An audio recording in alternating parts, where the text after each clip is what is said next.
Hey everybody, what's up? It's Brittany Hiller here, your possibility coach, the founder of Effervescence Yoga Spa, and the creator of the story that I'm going to talk to you about today, The Little Laughing Yogini. I want to share with you guys my story of how I created The Little Laughing Yogini and how she became to be real life. Look at how beautiful these illustrations are. So what began as literally, and I think I even still have the book with the, I do. I still have the book. Wow.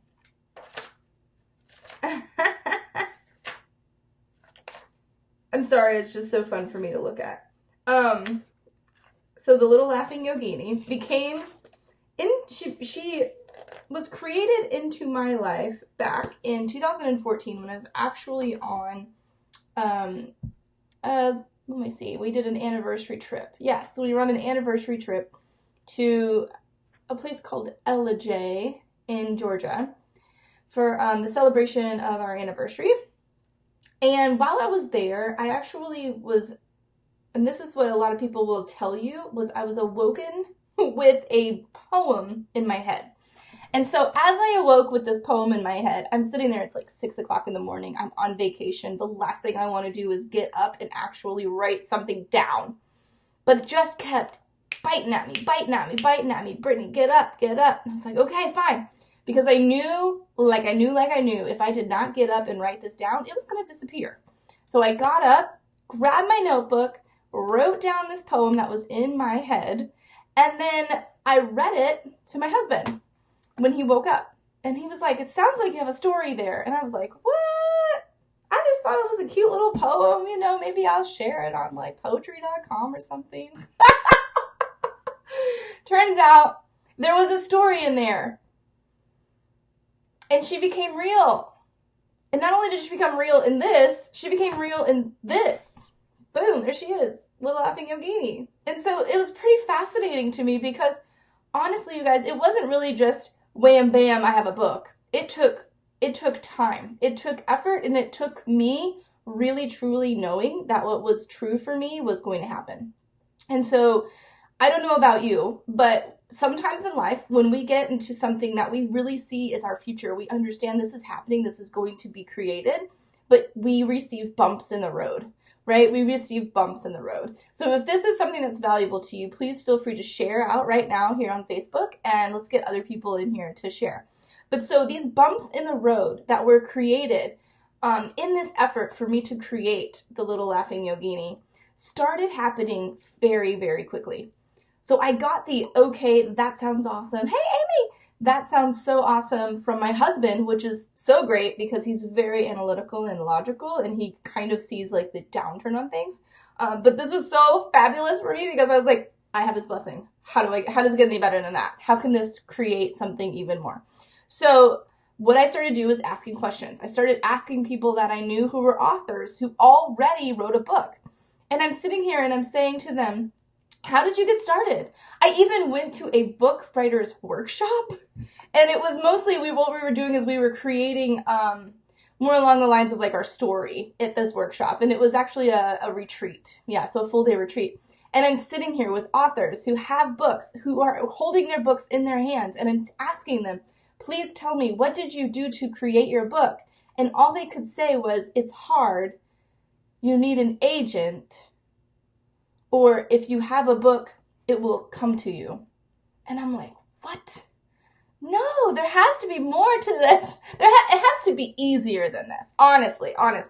So then I asked other people who were traveling through to try to become an author. And I said, what do you do? And they've said, oh, it's really hard. You got to go to workshops. You got to pay a lot of money. And I'm just like, oh, this is not the road that I was thinking about going on.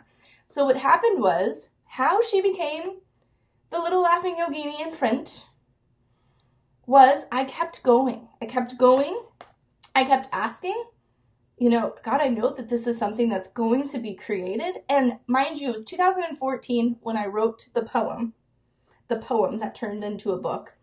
And That was in November. So flash forward. He's so right. I mumble up my words. It's fine. Fast forward to March. In March, I go to a women's retreat, a conference actually. It was a luncheon, and what I did there is I shared laughter yoga with a beautiful group of fabulous women for this lunch and learn. And when I was sharing this laughter yoga, I piqued the interest of a woman who had never heard of it before. And she came up to me and she was like, hey, this is really cool. If you're interested, here's my card. I'd love to learn more about laughter yoga. And I was like, great. I looked at her card maybe about 2 weeks later, and it said something about creating a program in 90 days. And I was like, okay, well, I don't really need that. And then I flipped it over. And when I flipped it over, it said publisher. And I was like, what? How could this get any better? So then when I saw that, I just emailed her simply, and I was like, hey, do you publish children's books? Maybe? And she was like, yes, absolutely. We can do that. And I have an illustrator friend. What? How does it get any better? Mind you, this woman was out of Somerville, South Carolina. I live in Beaufort area, and my goodness, we are not very far away from each other. So we met for coffee, and we chatted, and I was super excited for the fact that this could be something for real. That was March 2015. As she said, 90-day programs. She also means 90-day turnaround for publishing a book. So what she did is she helped me not only to create the book that had the vision that I had behind it, where I described it to her as this. I want to hold the children's book like this. I want to make sure I hold my children's book like this. It's like reading Goodnight Moon. I want the kids to see it. This is all I did when I was talking to this publisher, by the way. I'm like, I just want the book to look like this. It's like, okay, Brittany, whatever that means. So then I told that to the illustrator who she hooked me up with, and I'm so very grateful to Brian and his team, Ivan and John. You guys are amazing. And you'll see this in the amazing, oh my gosh, they did so well. They blew my mind. So see how I'm holding the book? Like this. I'm holding it like this. Like that. Yeah. So she did it. So they did it. And as you can see, it is all about some laughter yoga bliss here. And in the book, look at the amazing illustrations. You guys, this is bright. When I read this to children, they love it. They love it. They look at it with like awe, and they're like, yes. So every single time that I, not only has the Little Laughing Yogini created a physical book for me to be able to share with others, you can get yours on Amazon. Click the link. And not only that, but what's so cool about this book is that it opened the doors for me to try other things, such as teach little yoga play shops, which is where I go and I get to wear a tutu. I get to share yoga with kiddos. I know, Terry, it's awesome. That's what I'm telling you. And Terry is going to be an awesome laughter leader. This is where it leads you to, literally. So your mind just explodes with ideas.